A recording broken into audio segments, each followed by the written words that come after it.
aí, mano, já fez sua fezinha? Ainda não? Então dá uma brincada na KTO, parceira do Charla Podcast. Cupom CHARLA, você ganha 20% de bônus no primeiro depósito. Mas aí eu falo que hoje, depois você vai entender as coisas. Eu acho que Deus colocou o Júnior lá pra me ver. Porque ele participa da tua ida pro Flamengo? Ele que me trouxe pro Flamengo. Ele que pediu pra eu vir pro Flamengo. É porque em Um 2004... lateral esquerdo dos maiores da história. Então, mas ele me viu em 10 dias, cara. Em um treino, acho, 2 coletivos e tal. E me botou pra jogar. E aí nós perdemos pro São Paulo, acho que 2-1. Perdeu pro São Caetano. E aí ele saiu fora, foi demitido, mandando embora, enfim. E aí no final do ano ele faz a ligação falando que quer me dar uma oportunidade no Flamengo. Então... E aí a parada é a seguinte, você sai de um turbilhão gigantesco, torcida de massa, pressão total, Um outro e milhão. vai de novo. Porque o Flamengo vivia também numa situação de Na reformulação. época não era esse Flamengo de hoje. Márcio Braga tinha reassumido o Flamengo.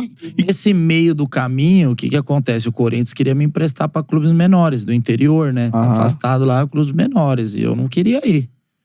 Não queria ir. Eu falava assim... Sabia do seu potencial, né? Falava pro meu empresário. Falei, vou ficar treinando 3 anos atrás do gol lá. Quando acabar o contrato, eu vou embora. Se eles quiserem, eles me mandam embora. Então eles não queriam me mandar embora. E aí eu falava que não ia pros pequenos. E aí quando surgiu o Flamengo, a princípio eles não queriam deixar eu ir. Ah, você não foi pros pequenos, você não vai pro Flamengo também. Aí o André Sanches, eu encontro o André, eu tava com o meu empresário na época era o empresário, eu já tinha assinado com o Rosinei. O Corinthians é campeão da Copinha em 2004. E aí num jogo da Copinha em 2004, encontra lá o Andrés.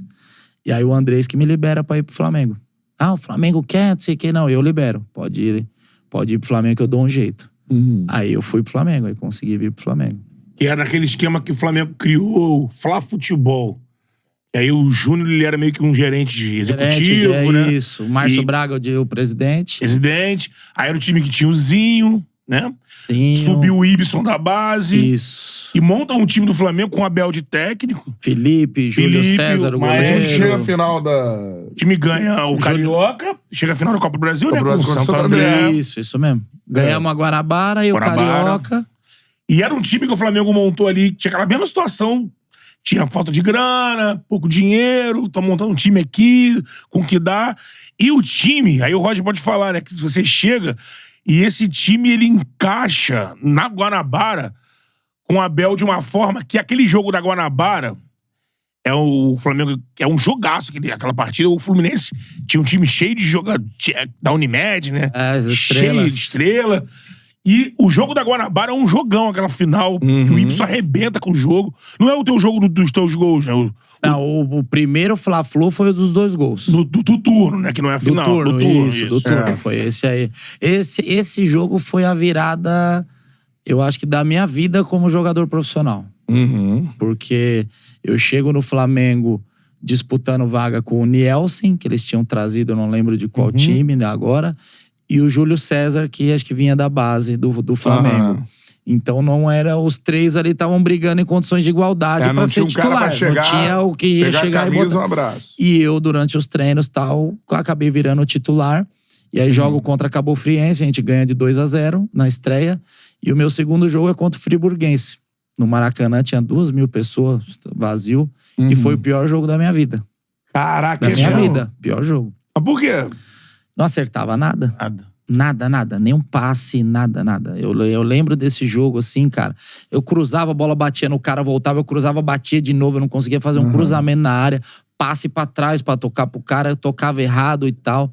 Eu lembro bem do Felipe mandando a torcida tomar... Pode falar a palavra? Pode. A torcida, vai tomar no cu, deixa ele jogar, cara, não sei o quê. A torcida me vaiando no primeiro tempo. Né? Primeiro tempo.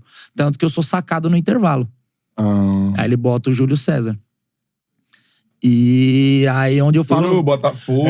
Isso, Goiás, Grêmio. Então, assim, é isso que eu falo, assim, de estar preparado para as oportunidades e Deus sempre na frente. Que já teve lá no Corinthians, que eu era reserva e tal. E o Flamengo a mesma coisa. Eu saio no intervalo, o Júlio César entra e o time empata 1-1 com o Friburguense. Praticamente, acho que no finzinho do jogo, o Júlio César é expulso. Ia ter que jogar. E foi na quarta o Fla-Flu no domingo. Sim. E aí, se ele não fosse expulso, eu não jogaria o Fla-Flu. Isso aí era certeza. Tanto que a imprensa batendo tanto que era pra me devolver pro Corinthians, eles queriam até improvisar, que o Douglas Silva ou até Felipe fosse pra lateral esquerda pra eu não jogar. E aí, na sexta-feira, veio o Júnior, o Abel, me dá-lhe uma carcada.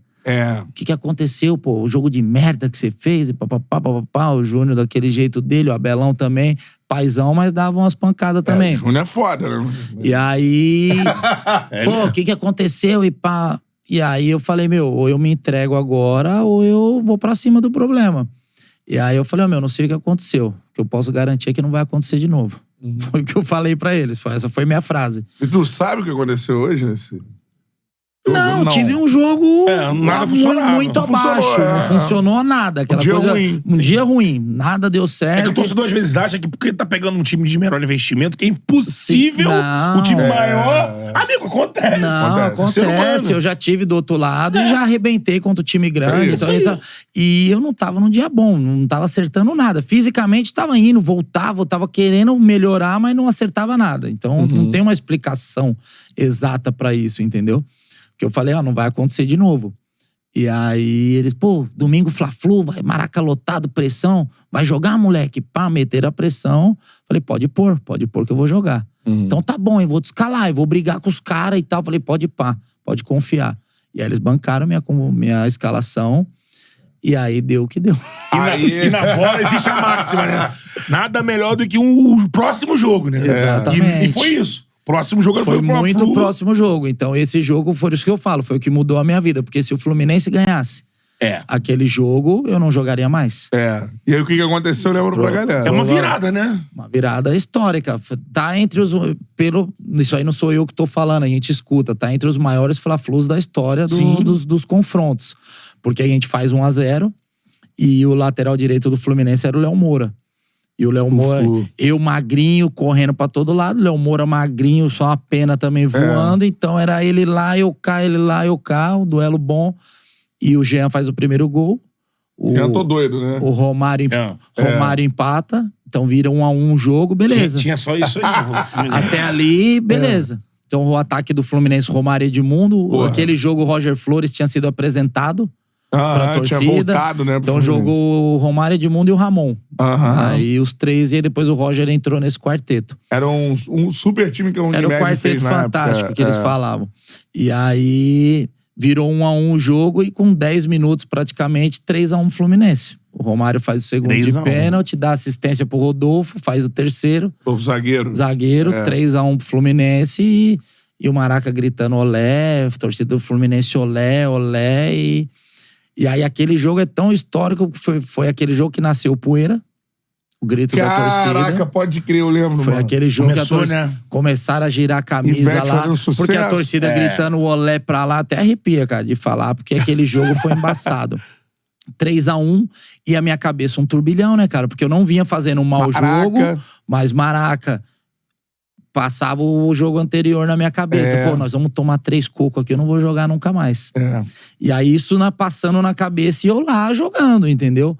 E aí o Felipe faz o 3-2 num gol de direita, bola mascando. A direita dele não servia nem pra subir no ônibus, praticamente. É isso aí. Pra acelerar. E ele faz o gol de direita, bola mascando no cantinho.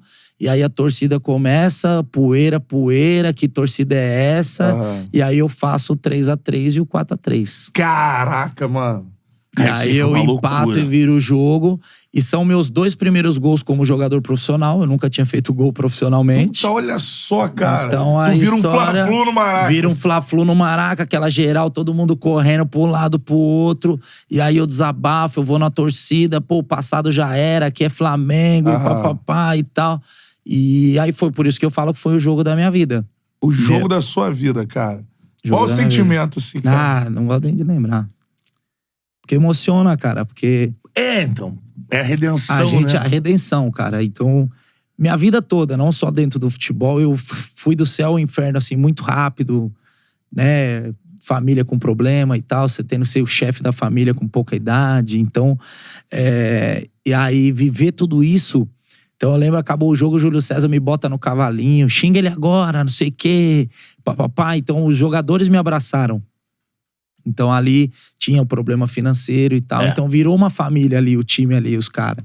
Então me abraçaram e tal. E eu falava que é Flamengo, não tem mais Corinthians e pá. Porque o pessoal pegava minha imagem da expulsão, juntou com o jogo do Friburguense. E aí, pô, esse moleque é ruim pra caramba e tal. E aí, dali, minha carreira deslanchou. Ninguém imagina o que tu tava vivendo com isso, né, O cara? turbilhão, e naquela época não tinha, pô, passa no psicólogo, dá um remedinho, fica um tempo Não, é viver, matar um leão por dia e tal. E os problemas financeiros, o extra-campo, dentro de campo. Caraca, tinha quantos meses de salário atrasado? Ah, não, ali foi o começo ainda, né? Mas ali chegou a atrasar 4 meses ali naquele ano, né? Aí pagava 1, pagava 2, atrasava 1, mas assim... E eu vinha de base, né? Então eu ganhava 5 mil no Corinthians.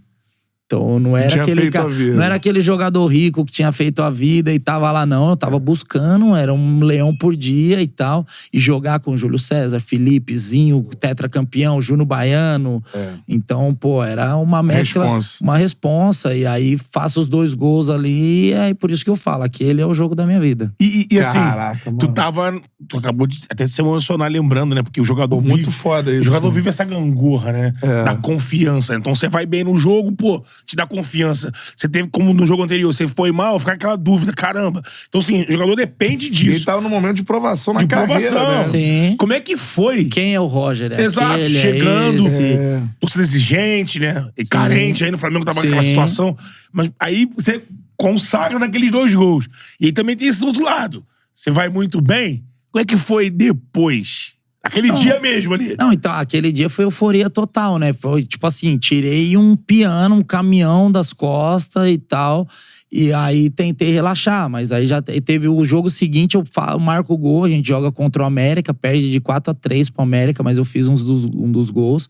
Então, e aí comecei a fazer gol. Fiz gol contra o Americano, eu fui vice-artilheiro, o Jean foi o artilheiro do Flamengo, eu fui o 2º artilheiro do Flamengo no Campeonato Carioca, entendeu? Caraca, olha só, cara. Você Então, virou artilheiro. aí começou a deslanchar a Você carreira. não tinha feito um gol profissional até Não, sua nunca tinha feito nenhum. Esses foram Caraca. os 2 primeiros gols, então tem todo esse histórico aí que levou com que fosse o jogo mais importante aí da minha vida. Qual é, meu parceiro? Curtiu esse corte que você acabou de ver? Então se inscreva no Charla pra dar uma moral pro melhor podcast de esportes do Brasil. Tamo junto.